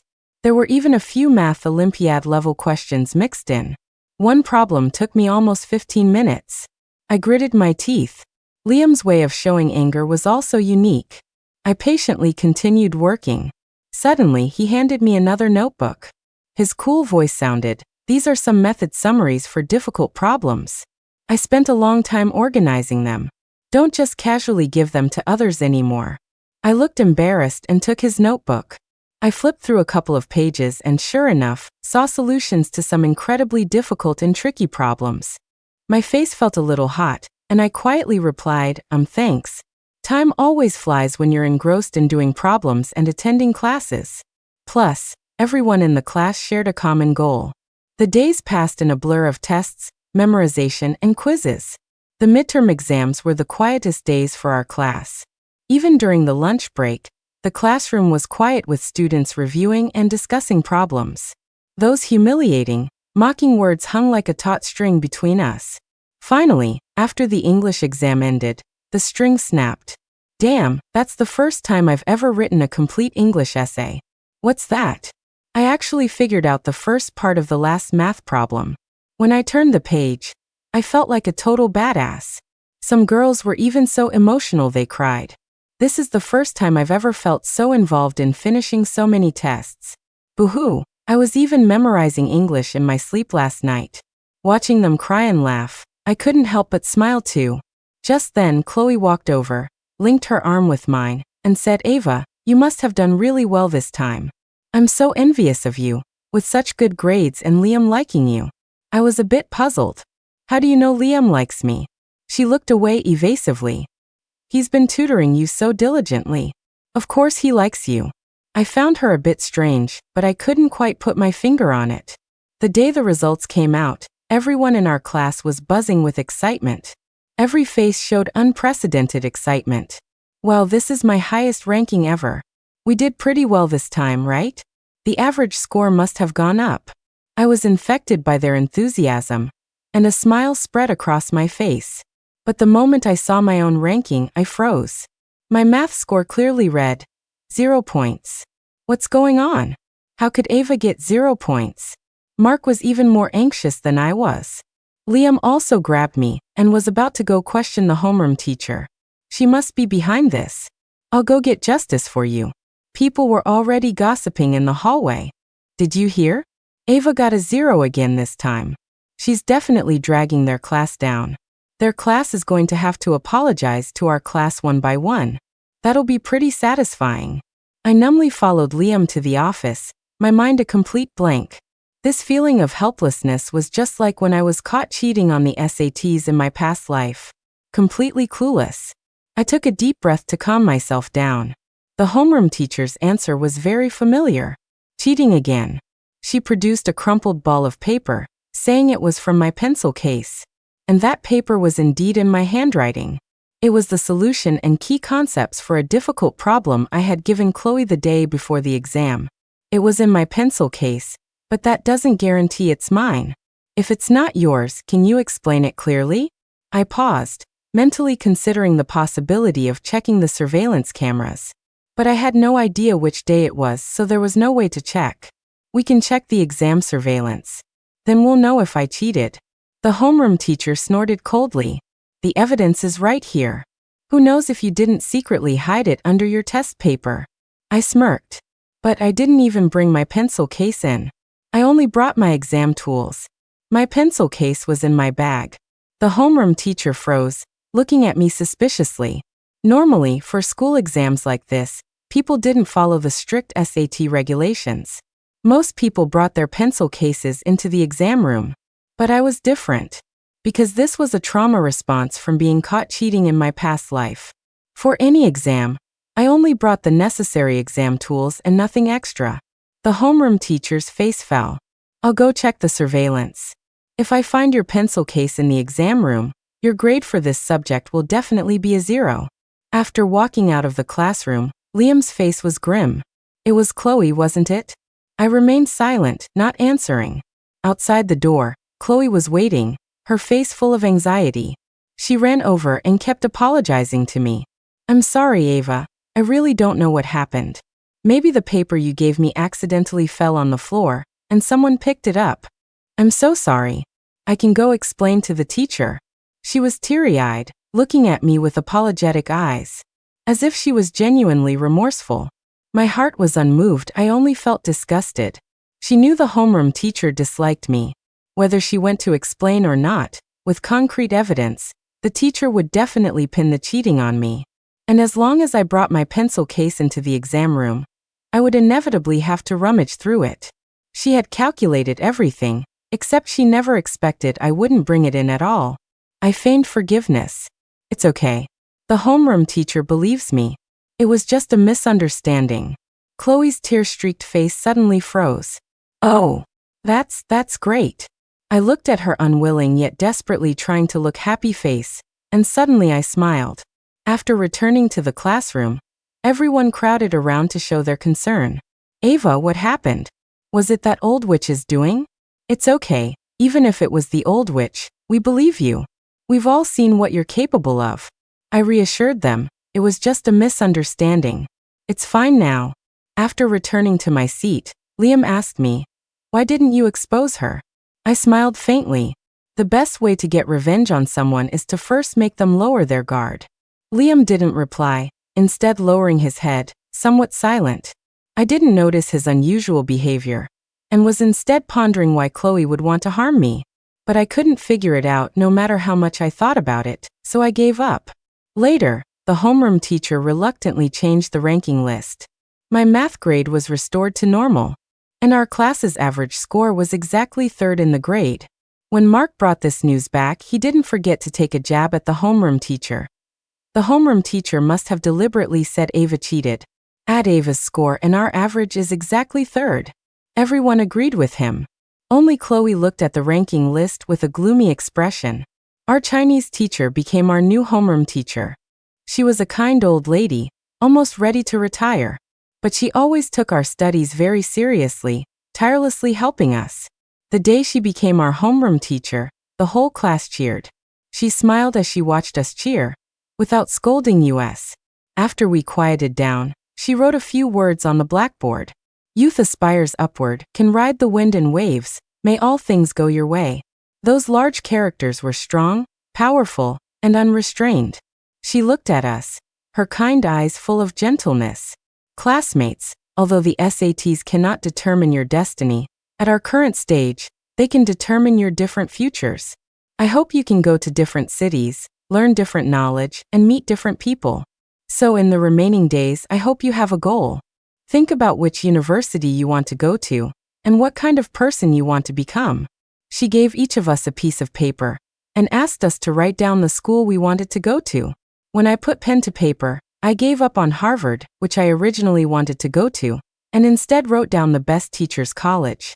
In the future, I also wanted to become a teacher like her. After writing, I glanced sideways at Liam. He still wrote down medical school.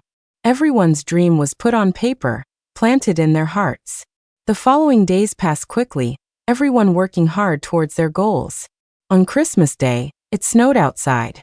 Cheers came from other classrooms in the hallway, along with the scolding voices of the honors class teachers. Our classmates stared blankly out the window. Not a single one remembered they could go out and see the snow. The homeroom teacher on the podium looked at us kindly. She looked at the snow outside and slowly stood up. Aren't you going out to see the snow? It's beautiful outside. She smiled at us, not at all annoyed that her class had been interrupted. But we just stared blankly, no one getting up. Someone said, the snow is so beautiful. I wonder if there will be snow like this in Boston. This girl's goal was a university in Boston. Her deskmate added, if possible, I hope next year I'll be in college with the person I like, openly admiring this snow. The girl's sentimental musings inspired everyone. No one was in the mood to look at the snow anymore. They all asked the teacher to continue the lesson. The homeroom teacher stood back at the podium and said encouragingly, no matter where you are on this day next year, I hope you can all truly appreciate this snow. All right, everyone take out this morning's test paper. Senior year flew by like a flash. The only constant was doing test papers. Everyone's desk was piled high with them. The hallways were even quieter during breaks. One SAT prep assembly after another, one motivational rally after another, all telling us the SATs were coming. After changing homeroom teachers, my mind was also focused on studying. Chloe stopped causing trouble too. Liam still supervised my studies every day. Now he even took care of my breakfast. I thought maybe Sophia was right. Everyone was changing this time. The ending wouldn't be like last time. There was only a month left before the SATs. The atmosphere in the class was also very tense. The countdown on the blackboard decreased day by day. On the day our class took senior photos, everyone relaxed a bit. In the classroom, some close friends took out their phones to take individual pictures. Some girls also took this opportunity to secretly take photos with their crushes. Mark also secretly ran off to take several pictures with Sophia. When he came back, he pulled me over for a few shots. He was in a good mood. Ava, give me your phone. I'll take a few pictures of you and Liam too. I was about to say no, but Liam had already handed him his phone. Then he put one arm around my shoulder. Go ahead, shoot. I hadn't even reacted. Mark, being very sly, had already snapped several pictures. When he handed the phone back to Liam, he grinned lewdly. Liam, you're the man. I awkwardly took 2 steps to the side. I turned my head and saw Liam admiring the photos on his phone. I took my water cup and went out to get water. When I came back, I saw Mark looking at me with a teasing, knowing smile. I was suspicious and about to ask him what was wrong. Liam took a box out of his desk drawer. The moment I saw the familiar box, all the blood in my body seemed to freeze. I fought back the urge to vomit and took the box from him. The moment I opened it, a chill ran down my spine. I saw the familiar hair clip. The hair clip I had kept on my bedside table, staring at it day and night, hating it. Liam seemed to notice something was wrong. Ava, what's wrong? I smiled weakly. Nothing. Why did you suddenly give me this? I saw you and Chloe discussing it before. You said you liked it. I remembered in my sophomore year, Chloe and I were browsing an online store and saw this hair clip. I thought it was really pretty, but unfortunately, it was too expensive, and I couldn't afford it. At that time, I was very regretful, thinking I would buy it when I earned money. I didn't expect Liam to give it to me just before the SATs. I was ecstatic then, but I didn't dare to think too much or ask too many questions. I thought I would confess to him after the SATs. But no one knew what would happen next. I comforted myself, saying that the Liam in this life was very good to me. So maybe things wouldn't turn out that way. I opened the box with trembling hands. I took out the hair clip, rubbed it a little, and froze.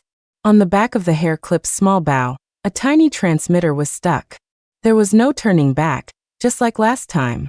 I held the hair clip up to his face and questioned him why. He also froze. Ava, what's wrong? Don't you like it? I clearly remember. I don't like it. Why would you do this to me? I yelled at him, and in a fit of anger, I threw the box at him. The box hit him on the forehead, leaving a bruise. He didn't dodge, just stood there stunned. I snorted coldly and showed him the transmitter on the back. Unexpectedly, Liam snatched it away and looked at it in his hand for a long time. The expression on his face was no better than mine. Shock, disbelief, and even some remorse. When he looked up again, the corners of his eyes were red. I didn't put this there. I absolutely did not try to harm you. I was frightened by the almost crazed look on his face. Just as I was about to step back, he grabbed my wrist. I really didn't try to harm you. You can check the surveillance. In that instant, I suddenly wavered a little, but he had already dragged me out. When we reached the door, we happened to bump into Chloe, who was rushing back. She was also startled by the fierce look on Liam's face. But the moment Liam saw her, he suddenly hid the hair clip.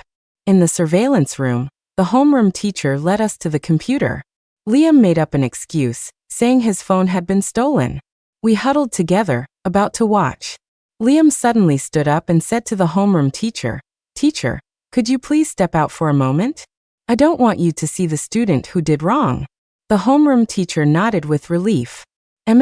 Then after you see it, handle this matter appropriately. That student might have some difficulties."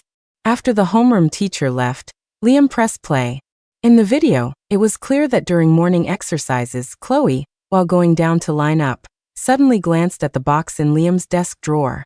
During lunch, when everyone had gone to eat, she stuck the transmitter to the back of the hair clip.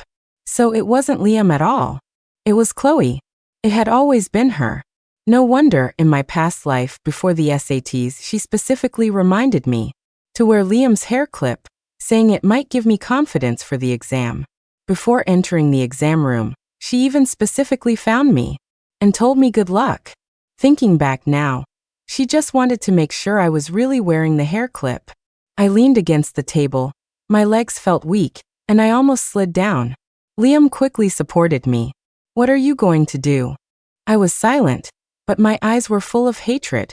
After returning to the classroom, Chloe was very nervous and immediately asked us where we had been.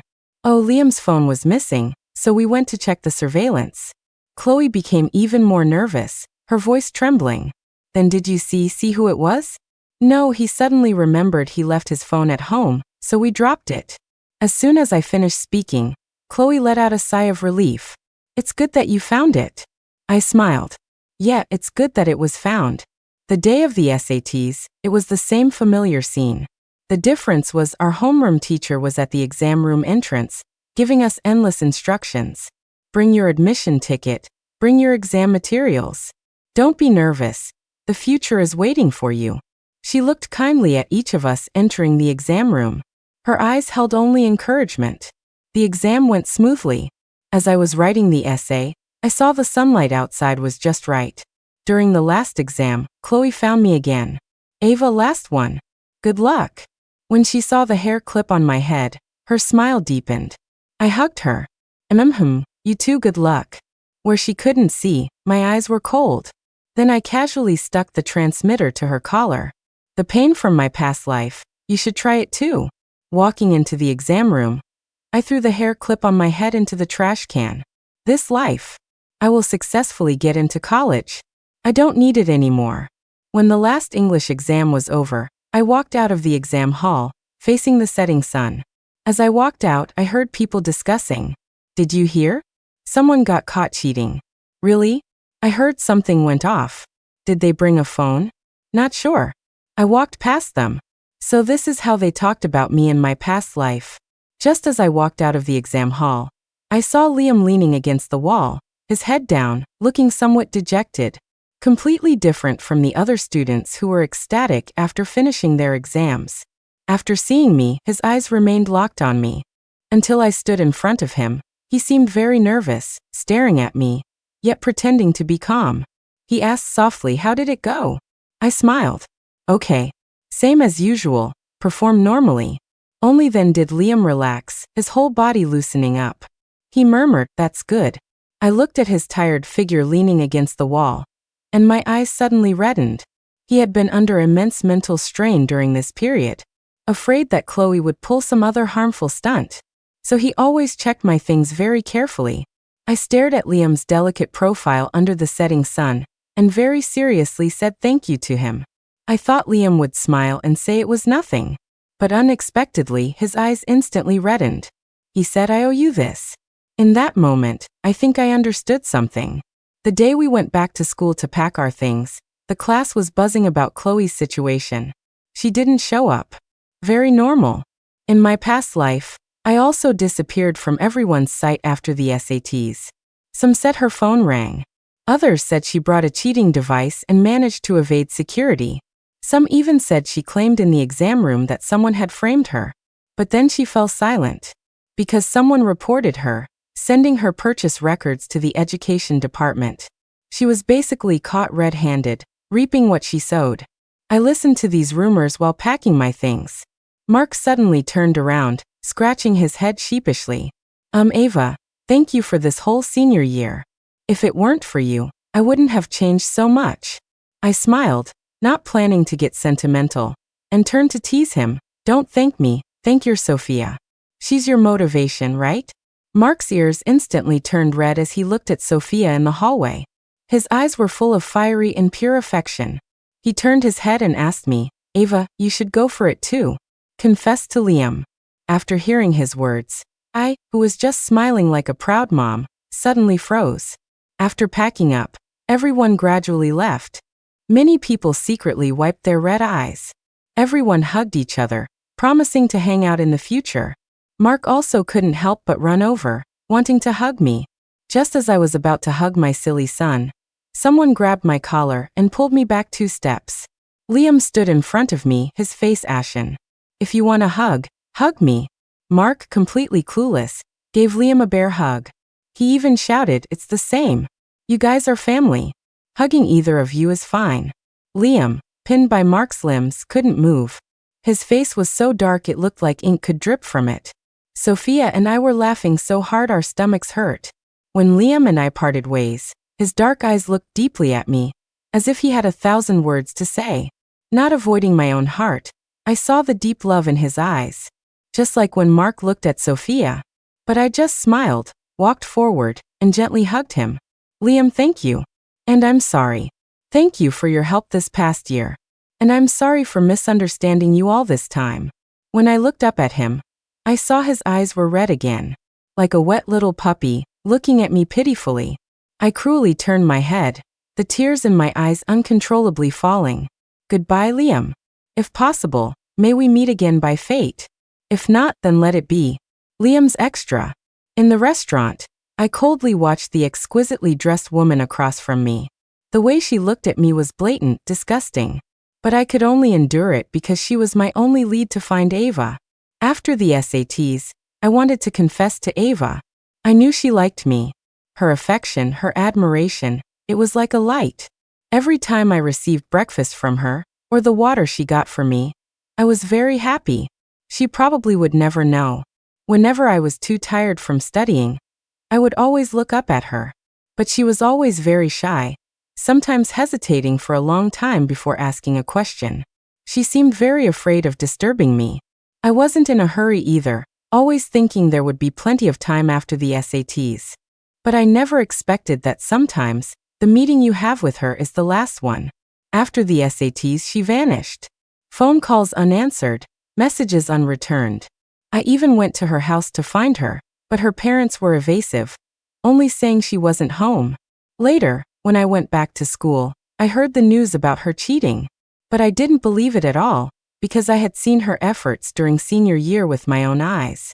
Her level was perfectly fine for an ordinary university. She had no need to cheat. I wanted to find her and ask her clearly. But when I went to her house, they had already moved. She had vanished into thin air, all contact lost. During summer break, I contacted all my classmates, trying to get news about her. But no one knew where she had gone. It wasn't until I started working that I met Chloe. She was there for an abortion. I heard from the nurses that she had been there several times. I wasn't interested in her affairs, but I knew she was Ava's best friend. I tried asking her if she had any news about Ava. She said she could try to contact her. Later, she would often ask me out, under the pretext of having news about Ava. Sometimes I knew she was lying to me, because the way she looked at me became increasingly clingy and disgusting. Just like now, her hand, accidentally, brushed against mine. Her voice was cloying. I already know where Ava works. I suppressed my impatience. Where? She smiled fawningly. Liam, you like Ava that much? You've been looking for her for so many years, and still haven't given up. Why don't you look at me? I wiped the spot she had touched. Don't you have plenty of sugar daddies already? Do you really need one more? Chloe's expression suddenly changed, her smile turning eerie. How about you sleep with me, and I'll tell you. I looked at her face. Even with exquisite makeup, it couldn't hide her tired, unwell complexion. I stood up and offered a kind reminder, if possible, try to have fewer abortions. It's not good for your body. But she didn't accept my kindness, her face pale as she glared at me fiercely. I had someone investigate her movements. I found out she had recently gone to a small county town. I took leave and followed her route. Finally, in a small restaurant, I saw Ava. Seeing her busy figure in the back kitchen, my heart felt like it was being stabbed. I thought, regardless of whether she really cheated or not, she could have come to me. I definitely wouldn't have let her suffer like this. The moment her phone fell into the sink, I suddenly regretted it. She, who was originally so lively and cheerful, definitely wouldn't want anyone to see her like this. On the drive back, my mind was consumed with how to approach her, how to help her. So much so that I overlooked a vehicle cutting across. The moment I swerved to avoid the vehicle and crashed into the roadside barrier. My mind thought, if only life could be restarted, I would be willing to give up everything I have to let Ava live again. When I opened my eyes, I found myself back in senior year. Before I could even rejoice, I saw Ava being kicked out for talking back to the homeroom teacher. I followed her out to stand in the hall. Looking at her, so alive and vibrant, I could only lower my head to prevent her from noticing my abnormality. When she said she hoped I would tutor her, I just felt happy. I stayed up all night creating a tutoring plan for her, complete with tests, notes, and everything. She improved quickly. But I always felt something wasn't quite right. The way she looked at me was still full of affection, but that affection seemed to float on the surface. She no longer got jealous when other girls gave me love letters. She no longer cared if I was tired in class. Even when I couldn't stay awake in class from pulling all-nighters, she didn't care. It wasn't until the alarm clock incident happened. I vaguely felt that she might not be the Ava I used to know. I knew she set the alarm, and I wanted to know why. But I didn't want to disturb her studies, so I held back. When she solved that incredibly difficult test, I finally knew. She, like me, had also been reborn. Perhaps I should have realized it sooner. Her uncharacteristic attitude towards me. Maybe I was too cold in our past life, or maybe she already had someone she liked. In short, she no longer cared about me. Later, I discovered Chloe seemed to have animosity towards Ava. I knew she liked me, I knew it in our past life. But I never expected her to turn that affection into hatred and direct it at Ava. The moment I saw the transmitter on the hair clip, I felt like my world was collapsing. I never imagined that the person who indirectly caused her so much suffering in our past life was me. If I hadn't given her that hair clip, maybe the transmitter incident wouldn't have happened. Even before checking the surveillance, I guessed it was Chloe. But when I actually saw the video, the anger was 100,000 times stronger. I wanted to tear Chloe apart. I also wanted to tear myself apart.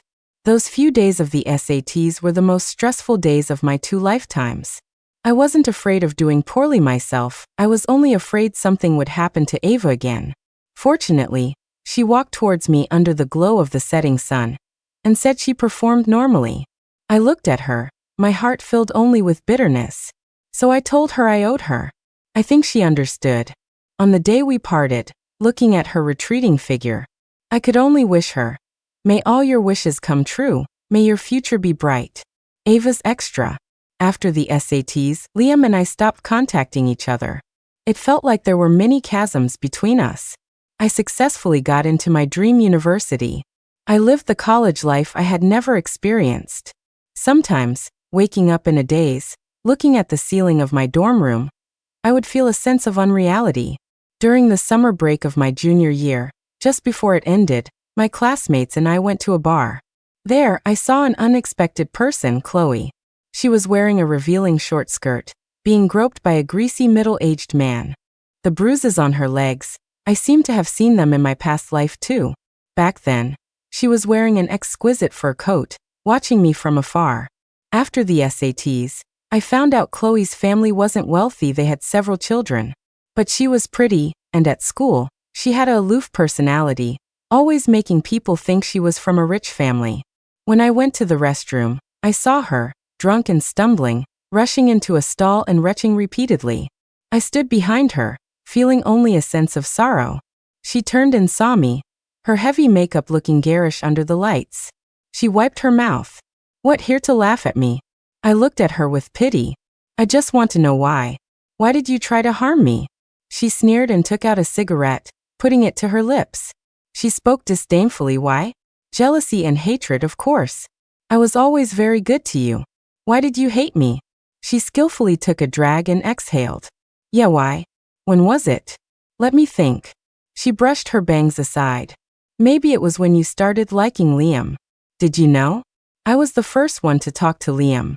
I was the first one to say, "Hi classmate, welcome to senior class 9. I thought he was like me, aloof and lonely. We were the same kind of people."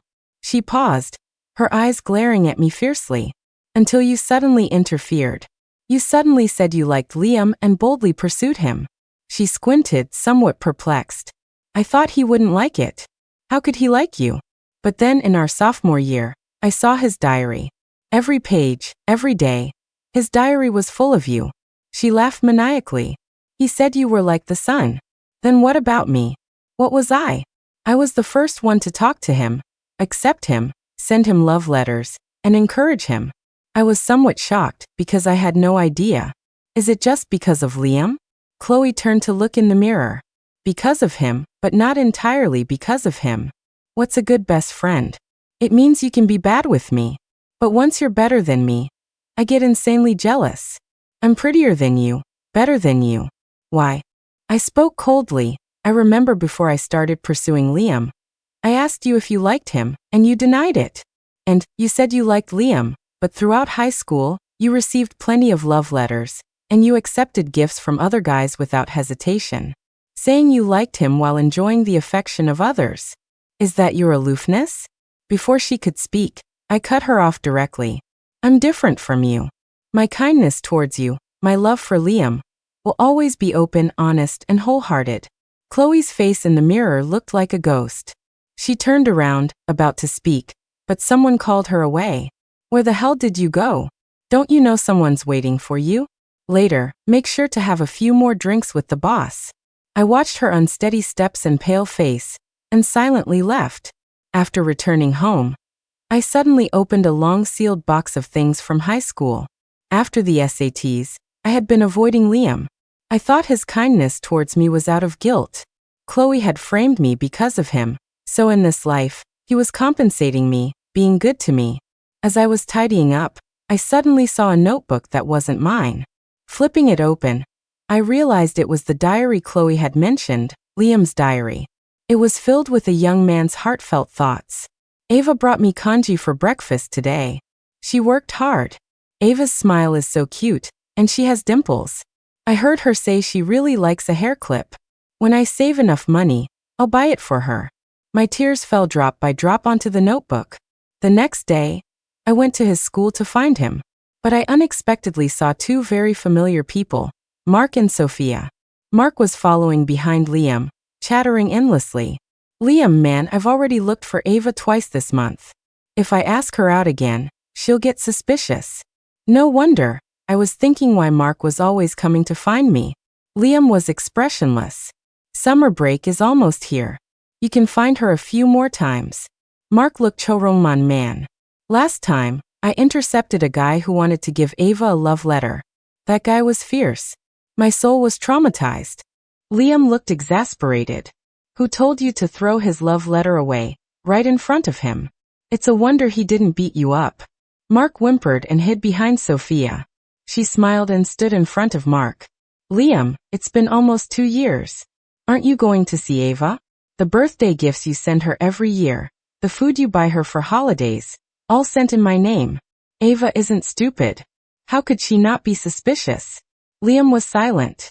Sophia and Mark exchanged a look, their faces full of helplessness. I walked out from under the shade of the tree and saw Liam's stunned, bewildered face. Sophia gave me a knowing, May smile and tactfully pulled Mark away. I walked forward, watching the sunlight fall on Liam's profile. I asked softly, yeah Liam, do you think I'm stupid? His face turned a little red. No, I was just afraid you didn't want to see me. I interrupted him, well I want to now. He looked at me in shock, his eyes full of joy. Sunlight filtered through the gaps onto the tiles. He stepped into the light and pressed his forehead against mine. Last life, I thought I would confess to you that summer after the SATs. Later, I stopped hoping. I smiled and stood on tiptoe to hug him. It's a little late, but this summer is also very good. And who told you to throw his love letter away right in front of him? It's a wonder he didn't beat you up. Mark whimpered and hid behind Sophia. She smiled and stood in front of Mark. Liam, it's been almost 2 years.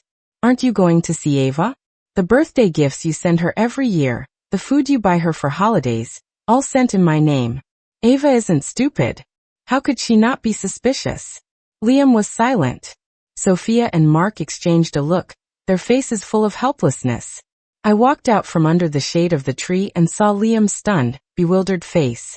Sophia gave me a knowing, May smile and tactfully pulled Mark away. I walked forward, watching the sunlight fall on Liam's profile. I asked softly, yeah Liam, do you think I'm stupid? His face turned a little red. No, I was just afraid you didn't want to see me. I interrupted him, well I want to now. He looked at me in shock, his eyes full of joy. Sunlight filtered through the gaps onto the tiles. He stepped into the light and pressed his forehead against mine. Last life, I thought I would confess to you that summer after the SATs. Later, I stopped hoping. I smiled and stood on tiptoe to hug him. It's a little late, but this summer is also very good. And who told you to throw his love letter away right in front of him? It's a wonder he didn't beat you up. Mark whimpered and hid behind Sophia. She smiled and stood in front of Mark. Liam, it's been almost 2 years. Aren't you going to see Ava? The birthday gifts you send her every year, the food you buy her for holidays, all sent in my name. Ava isn't stupid. How could she not be suspicious? Liam was silent. Sophia and Mark exchanged a look, their faces full of helplessness. I walked out from under the shade of the tree and saw Liam's stunned, bewildered face. Sophia gave me a knowing, smile and tactfully pulled Mark away. I walked forward, watching. His face turned a little red. No, I was just afraid you didn't want to see me. I interrupted him. Well, I want to now. He looked at me in shock, his eyes full of joy. Sunlight filtered through the gaps onto the tiles. He stepped into the light and pressed his forehead against mine. Last life, I thought I would confess to you that summer after the SATs. Later, I stopped hoping. I smiled and stood on tiptoe to hug him. It's a little late, but this summer is also very good. End.